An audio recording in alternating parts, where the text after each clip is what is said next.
വളരെ തരംതാണ്. എനിക്ക് തോന്നുന്നു കേരളം നമ്മളെത്രയോ ഇന്ത്യയിലെ സംസ്ഥാനങ്ങളിൽ ഒന്നാം സ്ഥാനത്ത് നിൽക്കുന്ന എല്ലാ കാര്യത്തിലും നിൽക്കുന്നൊരു സമൂഹം. ഇനിയും മാറേണ്ടത് ഈ സ്ത്രീകളോടുള്ള മനോഭാവം, സ്ത്രീകളോടുള്ള കാഴ്ചപ്പാടിൽ നമ്മളെത്രയോ ലോ ആണ്. അപ്പം അതിലും മാറ്റം വരണം. അതിലും മാറ്റം വരുന്നില്ല എന്നുള്ളതിന് തെളിവാണ് ഈ കാണുന്ന ചില കാര്യങ്ങൾ. ഗവൺമെൻറ് പല കാര്യങ്ങളിലും അത് ശ്രമിക്കുന്നുണ്ട്. കേരള സമൂഹത്തെ മാറ്റുന്നതിന് വേണ്ടി, ഒരു തുല്യമായ സമൂഹത്തെ ഉണ്ടാക്കുന്നതിന് വേണ്ടി. അത് പ്രത്യേകമായിട്ടല്ല, ഭരണഘടനാപരമായി. ഇപ്പോൾ കമ്മ്യൂണിസ്റ്റ് രാഷ്ട്രീയം എന്നൊക്കെ പറയുമ്പോൾ അതിൻ്റെ ഉയർന്ന തലത്തിലേക്ക് ചിന്തിക്കുന്ന ആശയമാണ്. പക്ഷേ ഭരണഘടനാപരമായി ഡിഗ്നിറ്റി ആയിട്ടുള്ള ലൈഫ് എൻജോയ് ചെയ്യാൻ ജെൻഡർ വ്യത്യാസമില്ലാതെ എല്ലാ മനുഷ്യർക്കും അവകാശമുണ്ടെന്ന് പഠിപ്പിക്കേണ്ടിയിരിക്കുന്നു. നമ്മൾ പഠിക്കേണ്ടിയിരിക്കുന്നു, നമ്മളെല്ലാവരും. മാധ്യമ രംഗത്ത് നിൽക്കുന്നവർ, പൊതുപ്രവർത്തകരായിട്ടുള്ളവർ, സാമൂഹ്യ പ്രവർത്തകർ, ഈവൻ കുടുംബം ഇതിലൊന്നും ഒഴിച്ചെടുത്താൻ പറ്റില്ല. ഇവിടെ അവിടെ നിന്നാണല്ലോ നമ്മളൊക്കെ വരുന്നത്. അപ്പോൾ ആ ഒരു ബോധ്യം, പരസ്പര ബഹുമാനം, പരസ്പര അംഗീകാരം ഒക്കെ നമ്മളുടെ ഇടയ്ക്കും ഉണ്ടാവും. മാധ്യമപ്രവർത്തകരടക്കം പ്രവർത്തകരായിട്ടുള്ള സ്ത്രീകളടക്കം ഇടയ്ക്കിടയ്ക്ക് നേരിടുന്ന പ്രശ്നങ്ങളുണ്ടല്ലോ. നേരിട്ട് തന്നെ അറ്റാക്ക് ചെയ്യല്ലേ, അത് ഈ ബോധം വെച്ചിട്ടാണ്. ഈ പുരുഷാധികാര മൂല്യബോധം നമ്മുടെ സമൂഹത്തിലുള്ള ഉണ്ടായിരുന്ന, അല്ലെങ്കിലും ഇന്നും നിലനിൽക്കുന്ന, പ്രത്യക്ഷത്തിലൊക്കെ നമ്മൾ മാറ്റിയ എന്താ പറയുക, ജന്മിത്വ മൂല്യങ്ങൾ. പണ്ടുണ്ടായിരുന്ന സ്ത്രീയെ എങ്ങനെ ഉപയോഗിക്കാം, എന്തും പറയാം, ആരും ചോദിക്കില്ല എന്നുള്ള ധാർഷ്ട്യവും ആ മൂല്യബോധവും അറിയാതെ നമ്മൾ കൈമാറി പോകുന്നുണ്ട് നമ്മുടെ കുടുംബങ്ങളിലൂടെ. അതുകൊണ്ടാണ് ഇത്തരത്തിൽ പറയുന്നത്. എന്നാൽ ഇവിടെ ഒരു വലിയൊരു പ്രശ്നം ചർച്ച ചെയ്യുന്നു. രാഷ്ട്രീയ രംഗത്തെ ഒരു മൂല്യച്യുതിയെക്കുറിച്ച് ചർച്ച ചെയ്യുന്നു. അത് മാത്രമല്ല, ഒരു 2-3 സ്ത്രീകളെ ഗർഭചിത്രത്തിന് പ്രേരിപ്പിച്ച ഒരു ജനപ്രതിനിധിയെക്കുറിച്ച് ഇവിടെ വളരെ ചർച്ച ചെയ്യപ്പെടുന്നു. അദ്ദേഹത്തിനെ എങ്ങനെ കൈകാര്യം ചെയ്യണം, നിയമപരമായി എങ്ങനെ കൈകാര്യം ചെയ്യണം എന്ന് രൂക്ഷമായി ചർച്ച നടക്കുന്ന സന്ദർഭത്തിൽ അതിനെ മറയ്ക്കാൻ വേണ്ടി എന്നൊരു വേറൊരു സ്ത്രീയെ പിടിച്ച് എന്തെങ്കിലുമൊക്കെ പ്രചരിപ്പിച്ച് കളയാം, അങ്ങനെ ഞങ്ങൾക്ക് രക്ഷപ്പെടാൻ പറ്റും എന്ന ഒരു ഒരു വളരെ സില്ലി ആയിട്ടുള്ള ഒരു ചിന്തയിൽ നിന്ന് വരുന്നതാണ്. സില്ലി തിങ്കിങ് ആണ്, വളരെ ലോ ലെവൽ തിങ്കിങ്. അതും ഇത്രയും കാലം ഈ രാഷ്ട്രീയ പ്രവർത്തനം നടത്തുന്ന ഈ വലതുപക്ഷ രാഷ്ട്രീയത്തിന് അതുപോലും ബോധ്യം വന്നില്ല എന്നുണ്ടെങ്കിൽ എന്താണ് അവരുടെ എന്ന് പറഞ്ഞാൽ, ഞാനിപ്പോൾ കോൺഗ്രസിനെ, UDFനെ എല്ലാവരും ഒന്നും മോശക്കാരെയൊന്നും കാണുന്നില്ല. നല്ല പ്രവർത്തകരുണ്ട്. ഇപ്പോൾ നമ്മുടെ പ്രാദേശികമായ എത്രയോ പ്രവർത്തകർ, അവർ തന്നെ എന്നോട് ഇത് പറഞ്ഞത്, ടീച്ചർക്കെതിരെ ഒരു ബോംബ് വരുന്നുണ്ട് എന്ന് എന്നോട് പറയുന്നത് ഇവിടുത്തെ പ്രാദേശികമായൊരു നേതാവാണ്. ഞങ്ങളൊക്കെ ഇഷ്ടപ്പെടുന്ന, ഞങ്ങളൊക്കെ ആദരിക്കുന്ന, ഞങ്ങളൊക്കെ കുടുംബ ബന്ധം പുലർത്തുന്ന വ്യക്തിയാണ് കോൺഗ്രസ്സിലെ. അപ്പോൾ എന്നോട് പറയും, ടീച്ചർ ധൈര്യമായിട്ടിരിക്കണം, ടീച്ചർക്കെതിരെ ഇങ്ങനെ ഒരു കാര്യം വരുന്നുണ്ട്. പക്ഷേ വരുന്നുണ്ട്, ടീച്ചർക്കെതിരെ പോസ്റ്റർ വരുന്നുണ്ട് കേട്ടോ, ശ്രദ്ധിക്കണം, ധൈര്യമായിട്ടിരിക്കണം, തളർന്നു പോകരുത്. കണ്ടോ, അങ്ങനത്തെയും കോൺഗ്രസ്സുകാർ ധാരാളം ഉണ്ട്.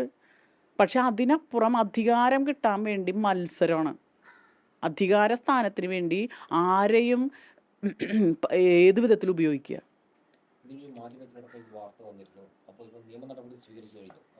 നിയമ നടപടി സ്വീകരിച്ചു കഴിഞ്ഞു. മുഖ്യമന്ത്രിക്ക് പരാതി കൊടുത്തു, DGPക്ക് പരാതി കൊടുത്തു, വനിതാ കമ്മീഷന് പരാതി കൊടുത്തു. അവരതിൻ്റെ ഭാഗമായിട്ട് പോലീസ് നടപടി സ്വീകരിച്ചു കഴിഞ്ഞിട്ടുണ്ട്. എന്നെ വിളിച്ചിരുന്നു, എന്നിൽ നിന്ന് പല കാര്യങ്ങളും അവർ ചോദിച്ച് എടുത്തിട്ടുണ്ട്. ഇത് ഏതറ്റം വരെയും ഇതൊരു രോഗമാണ്, സമൂഹത്തിലുള്ള ചില വൈകൃത മനസ്സുകളുടെ പ്രശ്നമാണ്. പക്ഷേ അതിനെ അങ്ങനെ, അതെല്ലാ മേഖലയിലുണ്ട്, രാഷ്ട്രീയത്തിലുണ്ട്, എല്ലാ മേഖലയിലുണ്ട്, നമുക്കൊക്കെ ഉണ്ട് അത്. പക്ഷേ നമ്മൾ അതിനെ കറക്റ്റ് ചെയ്ത്, നമ്മൾ സാമൂഹ്യമായ സാംസ്കാരികമായ ഉയർച്ചയുടെ ഭാഗമായി കറക്റ്റ് ചെയ്ത് പോകുന്നതാണ്. അതുകൊണ്ടാണ് നമ്മളൊക്കെ ഇങ്ങനെ മാന്യമായി ജീവിക്കുന്നത്. പക്ഷേ ഇടയ്ക്ക് ഈ സാധനം ഏതെങ്കിലും ദുർബലാവസ്ഥ അവനവന് വരുമ്പോൾ അവനവൻ്റെ ദുർബലാവസ്ഥ പരിഹരിക്കാൻ ഈ ഈ ഈ മനസ്സിലുള്ള ഈ എന്താ പറയുക, ജീർണത അത് ഉപയോഗിക്കുകയാണ്. പിന്നിൽ കോൺഗ്രസ് എന്ന ആരോപണം തന്നെ ഷിയാസ് നിഷേധിച്ചു. ഇത് CPM-ന്റെ അകത്ത് ഉൾപാർട്ടി പോരിന്റെ ഭാഗമായി പുറത്തു വന്ന ഒരു വിഷയമായിട്ടാണ് ഇപ്പോൾ കോൺഗ്രസ് തന്നെ കാണുന്നത്. അല്ല, കോൺഗ്രസ് ഹാൻഡിലുകളിൽ നിന്നാണല്ലോ ഇത് കംപ്ലീറ്റ് വരുന്നത്. അത് പിന്നെ സ്വാഭാവികമായിട്ട് അവരത് ഏറ്റെടുക്കില്ലല്ലോ. ഞങ്ങളാണിത് ഉണ്ടാക്കിയത് എന്ന് പറയൂ ആരെങ്കിലും. പക്ഷേ അത് പറഞ്ഞു എന്നോട്. അതുപോലെ തന്നെ ഒരു ബോംബ്, നിങ്ങൾ ആ വാക്ക് വേറെ എവിടെയെങ്കിലും കേട്ടിട്ടുണ്ടോ നിങ്ങൾ പരിശോധിച്ചാൽ മതി. ഒരു ബോംബ് വരും എന്ന്, ഹൂ കെയേഴ്സ് എന്ന് പറഞ്ഞപ്പോൾ നിങ്ങൾക്ക് ആൾ മനസ്സിലായില്ലേ എന്ന് പറഞ്ഞതുപോലെ ഒരു ബോംബ് വരും എന്ന് എന്നോട് കോൺഗ്രസ്സുകാരനായിട്ടുള്ള ഞങ്ങളുടെ ഒരു സുഹൃത്ത് പറഞ്ഞപ്പോൾ നിങ്ങൾ ബാക്കി എടുത്താൽ മതി.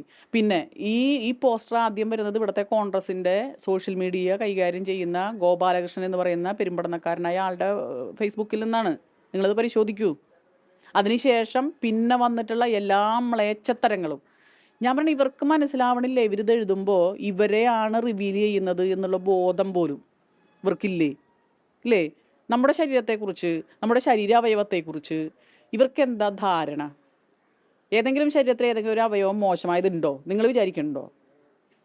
എന്തെല്ലാം വൾഗാരിറ്റിയാണ് എഴുതി പിടിപ്പിക്കുന്നത്.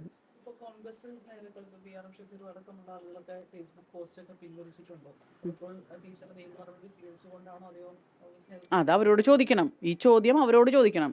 എനിക്ക് നേരിട്ടൊരു പ്രശ്നത്തെ ഇന്ത്യയിലെ നിയമം അനുസരിച്ച് എനിക്ക് എൻ്റെ പ്രസ്ഥാനം തന്നിട്ടുള്ള ഇത്രയും കാലത്തെ പ്രവർത്തനത്തിൻ്റെ ഭാഗമായി എനിക്ക് തന്നിട്ടുള്ളൊരു കരുത്തുണ്ട്, ഒരു മെൻ്റൽ എബിലിറ്റി ഉണ്ട്. അതുപയോഗിച്ച് നിയമപരമായി എനിക്ക് ചെയ്യാവുന്ന കാര്യം ഞാൻ ചെയ്യണു. ഈ വൾഗറായിട്ടുള്ള കാര്യങ്ങളും വീഡിയോകളും ചെയ്തവരോട് നിങ്ങൾ ചോദിക്കൂ. ഇല്ലേ? താങ്കൾക്ക് എവിടെ നിന്ന് കിട്ടി? താങ്കൾ ഈ ഫുട്ബോൾ കമൻട്രി പോലെ ചെയ്ത കാര്യം ടീച്ചറുടെ വീടിൻ്റെ മുന്നിൽ വെച്ചാണോ? എന്തുകൊണ്ടാണ് താങ്കൾ കൂടി സഹായിക്കാതിരുന്നത്? ഇങ്ങനെ ചവിട്ടിപ്പൊളിക്കുന്ന ഒരു രക്ഷാപ്രവർത്തനം നടക്കുമ്പോൾ ഇദ്ദേഹം ഈ ഫുട്ബോൾ കമൻട്രി പറഞ്ഞുകൊണ്ടിരിക്കുകയായിരുന്നോ? സാമാന്യ യുക്തിക്ക് ചേരുന്ന ചോദ്യം നിങ്ങൾ മാധ്യമങ്ങൾ ഇത്തരത്തിലുള്ള ആളുകളോട് പോയി ചോദിക്കുക. എല്ലാവരോടും പോയി ചോദിക്കാൻ പറ്റില്ല.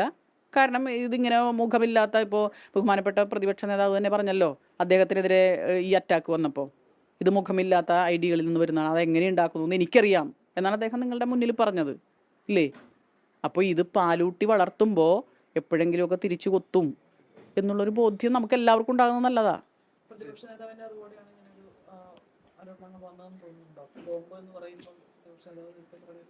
അത് നിങ്ങൾ വായിച്ചെടുക്കുക. പിന്നെ ആ UDFിൻ്റെ രാഷ്ട്രീയം, കോൺഗ്രസിൻ്റെ രാഷ്ട്രീയം പ്രത്യേകിച്ച് നേരിടുന്ന ഒരു പ്രശ്നമുണ്ടല്ലോ ഇപ്പോൾ. ആ പ്രശ്നത്തെ ഇപ്പോൾ നിയമസഭ നടക്കുന്നു, അതിലവർക്ക് പ്രതിപക്ഷം എന്നുള്ള രീതിയിൽ ആക്ട് ചെയ്യാൻ പ്രയാസപ്പെടുന്നു, വളരെ പ്രതിരോധത്തിലാണ്. അങ്ങനെ നിൽക്കുന്ന സങ്കടകരമായ ഒരവസ്ഥ, ഒരു സ്ഥിതിവിശേഷത്തെ അല്പസമയമെങ്കിലും ഇപ്പോൾ നിങ്ങളുടെ ഈ വാർത്തയൊക്കെ കുറച്ച് ആൾക്കാർ കണ്ടോളും. കുറച്ച് സമയമെങ്കിലും ആളുകളുടെ മനസ്സിൽ നിന്ന് ഇത്തരം പ്രശ്നങ്ങൾ മാറും. പിന്നെ എല്ലായിടത്തും ഇങ്ങനത്തെ എന്താണ് പറഞ്ഞ ലൈംഗിക അരാജകത്വവും അസഭ്യവും ഇതൊക്കെ നടക്കുന്നുണ്ട്. ഈ എത്ര മോശമായ ചിന്താഗതിയാണ് കേരള സമൂഹത്തെക്കുറിച്ച്, സ്ത്രീകളെക്കുറിച്ച് ഇവർക്കുള്ളത്. സ്ത്രീകളെന്ന് പറഞ്ഞാൽ ഇടതുപക്ഷത്തിൽ പ്രവർത്തിക്കുന്ന സ്ത്രീകൾ മാത്രമാണോ? കോൺഗ്രസ്സുകാരായിട്ടുള്ള സ്ത്രീകൾ അവർ കൃത്യമായി പ്രതികരിച്ചപ്പോൾ അവരോട് എന്ത് നിലപാടാണ് എടുത്തത്? അത് നിങ്ങൾക്കറിയാമല്ലോ. അപ്പം നിങ്ങൾ പരിശോധിച്ചാൽ മതി. ആരാണ് അവനവൻ്റെ പ്രസ്ഥാനത്തിൽ നിൽക്കുന്ന സ്ത്രീകൾ കൃത്യമായൊരു നിലപാടെടുക്കുമ്പോൾ അവരെ പറയാത്ത ചീത്തയില്ല, അപവാദങ്ങളില്ല, തെറികളില്ല. ഇതൊക്കെ നിങ്ങൾ കാണുന്നതല്ലേ?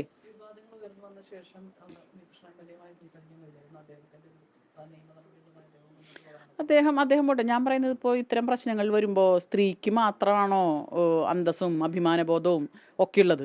പുരുഷന്മാർക്കും ഇല്ലേ? ട്രാൻസ്ജെൻഡേഴ്സിനും ഇല്ലേ?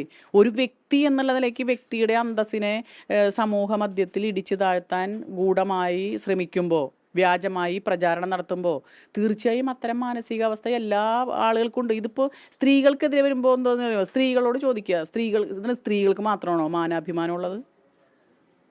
പുരുഷന്മാർക്കില്ലേ? അല്ല, ഇതിലെന്താ വിട്ടുവീഴ്ച? നിങ്ങൾ അങ്ങനെ ഒരു ചോദ്യം എന്താ ചോദിക്കണേ? ഇതെന്താണെന്നറിയോ, പ്രതികരിക്കുക എന്നുള്ളത്. ഇപ്പോൾ എനിക്കിഷ്ടം പോലെ ആളുകൾ ഇപ്പോൾ ഈ ലോക്സഭ ഇലക്ഷന് ശേഷം, ഞാൻ അത്ര വലിയ ആളൊന്നും ആയിരുന്നില്ല, പ്രാദേശികമായിട്ട് ഞാൻ പ്രവർത്തിച്ചിരുന്ന ആളാണ്. ലോക്സഭ ഇലക്ഷന് ശേഷം ഞാൻ കേരളത്തിൽ അങ്ങോളം ഇങ്ങോളം പ്രസംഗത്തിൻ്റെ ഭാഗമായും പ്രവർത്തനത്തിൻ്റെ ഭാഗമായിട്ടൊക്കെ പോയിൻ്റെ പരിചയം. ഇപ്പോൾ എല്ലാവരും ടീച്ചറെ കട്ടയ്ക്ക് സപ്പോർട്ട്, ഒരു കാരണവശാലും പിന്തിരിയരുത്. എനിക്കൊരു മെസ്സേജ് വന്നത്, ടീച്ചർ പിൻവലിഞ്ഞാൽ ഞങ്ങൾ കുറേ പേര് തളർന്നു പോകും. അത് രാഷ്ട്രീയത്തിന് അതീതമാണ്. ഒരു പ്രശ്നം സ്ത്രീക്കാകട്ടെ പുരുഷനാകട്ടെ ഉണ്ടായാൽ ഒരു സോഷ്യൽ ബീയിങ് എന്നുള്ള നിലയ്ക്ക് നമ്മൾ പ്രതികരിക്കണം. അത് നിങ്ങളുടെയും കൂടി ഉത്തരവാദിത്വമാണ്. നാളെ ഇവിടെ ഉണ്ടല്ലോ, സ്ത്രീകളുണ്ട്, പുരുഷന്മാരുണ്ട്. പുരുഷന്മാരെ പറഞ്ഞാൽ നിങ്ങൾക്ക് എന്താ പ്രശ്നം വരാത്തെ? നിങ്ങളെക്കുറിച്ചൊരു അപവാദം പ്രചരിപ്പിക്കുകയാണ്, അതിനകത്തൊരു പുരുഷനുണ്ടല്ലോ, ആ പുരുഷനെ കുറിച്ച് പറഞ്ഞാൽ നിങ്ങൾ ചോദ്യം ചോദിക്കില്ല, പ്രശ്നങ്ങളില്ല.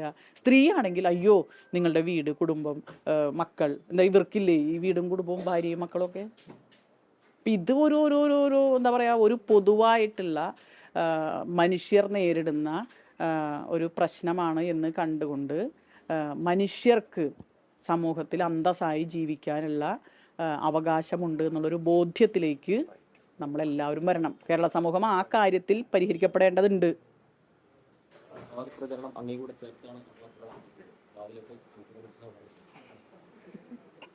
നിങ്ങളിപ്പോൾ ഇവിടെ വന്ന് കണ്ടല്ലോ, സ്വാഭാവികമായിട്ട് ഇവിടെ നടന്ന കാര്യങ്ങൾ എന്താണെന്നുള്ളത് ഇവിടെ വന്നപ്പോൾ നിങ്ങൾക്ക് ബോധ്യപ്പെട്ടിട്ടുണ്ട്. ഇവിടെ സൂചിപ്പിച്ചതുപോലെ എന്തും ഏതും പറയാവുന്ന ഒരു രാഷ്ട്രീയമായിട്ടുള്ള പാപ്പരത്വമാണ് ഇപ്പോൾ നമ്മൾ കാണുന്നത്. തനിക്ക് രക്ഷപ്പെടാൻ, താൻ അകപ്പെട്ടിരിക്കുന്ന ചെളിക്കുണ്ടിൽ നിന്ന് കയറി പോരാൻ മറ്റുള്ളവരുടെ മേത്തുകൂടെ ചെളിവാരി എറിയുക എന്നുള്ള ഏറ്റവും മോശമായിട്ടുള്ള രാഷ്ട്രീയമാണ് ഇപ്പോൾ നമ്മുടെ മുമ്പിൽ കണ്ടുകൊണ്ടിരിക്കുന്നത്. ഇവിടെ ഇപ്പോൾ ഞങ്ങൾ ഈ ഇവിടെ ജീവിക്കുന്നവരാണ്. ഇവിടെയുള്ള ആരോട് ചോദിച്ചാലും ഞങ്ങളുടെ രണ്ടുപേരെ കുറിച്ച്, ഞങ്ങളുടെ കുടുംബത്തെക്കുറിച്ച് നിങ്ങൾക്ക് അറിയാൻ കഴിയും. ഇപ്പോൾ രാഷ്ട്രീയമായി എതിര് നിൽക്കുന്നവരോട് ചോദിച്ചാൽ പോലും നിങ്ങൾക്ക് അത് ചിലപ്പോൾ ഞങ്ങളെക്കുറിച്ചൊരു മോശമായ അഭിപ്രായം പറയാൻ അവരുടെ കയ്യിൽ ഉണ്ടാവില്ല. പക്ഷെ ഞങ്ങൾ ഞെട്ടിപ്പോയത് സ്വാഭാവികമായിട്ട് സൂചിപ്പിച്ചതുപോലെ ഇങ്ങനൊരു ബോംബ് വരുന്നു എന്ന് പറഞ്ഞപ്പോൾ ഇത്രയൊന്നും പ്രതീക്ഷിച്ചില്ല. സാധാരണ രീതിയിൽ എന്തെങ്കിലും ഒരു അവാദ പ്രചരണം ആയിരിക്കും എന്നാണ് കരുതിയത്. പക്ഷെ അത് വന്നു കഴിഞ്ഞപ്പോഴിവിടെ സൂചിപ്പിച്ചതുപോലെ ഒരു ഫേസ്ബുക്ക് പേജിൽ കണ്ടു, 2-3 ദിവസം മുമ്പ് കണ്ടു. അതിനുശേഷം കഴിഞ്ഞ ദിവസം രാത്രി ഒരു 12 മണിയായിരുന്നു. അപ്പോൾ ഷൈൻ ഹോസ്പിറ്റലായിരുന്നു, മകൻ്റെ ഭാര്യയുടെ പ്രസവമായിട്ട് ബന്ധപ്പെട്ട്. ഒരു 12 മണിയോട് എടുക്കുമ്പോഴാണ് എൻ്റെ ഒരു സുഹൃത്ത് വിളിച്ചിട്ട് പറഞ്ഞത്, ഒരു വാട്സപ്പ് അയച്ചിട്ടുണ്ട് നോക്കാൻ പറഞ്ഞത്. അപ്പം അതിലാണ് ഈ പറയുന്ന നേരത്തെ സൂചിപ്പിച്ച ഷാജഹാൻ എന്ന് പറയുന്ന ഒരു കാലത്ത് എല്ലാവരും ബഹുമാനിച്ചിരുന്ന ഒരു വ്യക്തി എത്രയും തരം താഴാൻ പറ്റുമോ അത്രയും മോശമായ രീതിയിലുള്ളൊരു വീഡിയോ അദ്ദേഹം ഇട്ടിരിക്കുന്നത് കാണുന്നത്. അപ്പം അതെല്ലാം കാണുമ്പോൾ നമുക്കറിയാൻ പറ്റും ഇത് ഫ്രെയിം ചെയ്തൊരു സംഭവമാണ്. കാരണം ഇപ്പോൾ ഇവർ സൂചിപ്പിക്കുന്നത് പോലെ ഈ ഒരു സംഭവം നടത്തുമെന്ന് പറയുന്ന ഞായറാഴ്ച ഈ തൊട്ടപ്പുറത്തെ വീട്ടിൽ ഞങ്ങളുടെ റെസിഡൻസ് അസോസിയേഷൻ്റെ ആഘോഷം നടക്കുകയാണ്. ഞങ്ങളെല്ലാവരും ഏതാണ്ട് 10-50 പേര് ഒരുമിച്ചിരുന്ന് പാടിയും വൈകുന്നേരം 7 മണി വരെ ഉണ്ടായിരുന്ന സമയമാണ്. ഇപ്പോൾ നിങ്ങളുടെ മുമ്പിൽ അങ്ങനെ പറയേണ്ടതില്ലെങ്കിലും പറയണം, അത്തരത്തിലുള്ള വളരെ ആളുകൾ തിങ്ങിപ്പാർക്കുന്ന ഒരു സ്ഥലത്ത് ഇത്തരത്തിലൊരു സംഭവം നടന്നു എന്ന് യാതൊരു എളുപ്പമില്ലാതെ പച്ച നുണ പറയുക, അത് പ്രചരിപ്പിക്കുക. അതിനേക്കാളേറെ ഖേദകരം എന്ന് പറയുന്നത് പിന്നീട് ഇന്നലെ ഒരു 11 മണിക്ക് ശേഷം വന്ന സോഷ്യൽ മീഡിയയിലൂടെ വന്നിട്ടുള്ള പോസ്റ്റുകൾ കണ്ടാൽ അറിയാം ഇത് എവിടെ നിന്നാണ് വരുന്നത്. നമുക്ക് ലജ്ജിച്ചു പോകുന്ന രീതിയിലാണ് അത് മനസ്സിലാക്കുന്നത്. നിങ്ങൾ തിരിച്ചറിയേണ്ടത് ഈ പക്ഷത്ത് നിൽക്കുന്ന രാഷ്ട്രീയം എത്രമാത്രം ചീഞ്ഞളിഞ്ഞു പോയി എന്നുള്ളതാണ്. ഇതിന് നേതൃത്വം നൽകുന്ന രാഷ്ട്രീയ പാർട്ടി മനസ്സിലാക്കേണ്ടത് പൊതുജനങ്ങൾ ഇത് കാണുന്നുണ്ട്. അവരെത്രയും തൂവെള്ള വസ്ത്രം ഇട്ട് വിളക്കെ ചിരിച്ചുകൊണ്ട് വന്നു നിന്നാലും നിങ്ങളുടെ ഈ നിലപാടുകളെ ജനം തിരിച്ചറിയും. അത് നിങ്ങൾക്ക് തീർച്ചയായിട്ടും ഇന്ന് കാണുന്നതിനേക്കാൾ കൂടുതൽ ആഴങ്ങളിലേക്ക്, ചെളിക്കുണ്ടിലേക്ക് താഴ്ന്നു പോകും എന്നുള്ളത് തന്നെയാണ് എൻ്റെ വിശ്വാസം. ഈ ദിവസവും ടൈമും ഒക്കെ പറഞ്ഞ് ഭയങ്കര വിശ്വസനീയമാവുന്ന പുള്ളിയോട് ചോദിക്കും. പക്ഷേ സ്ക്രിപ്റ്റ് തയ്യാറാക്കാനുള്ള പിടിക്കില്ല പുള്ളിക്ക്.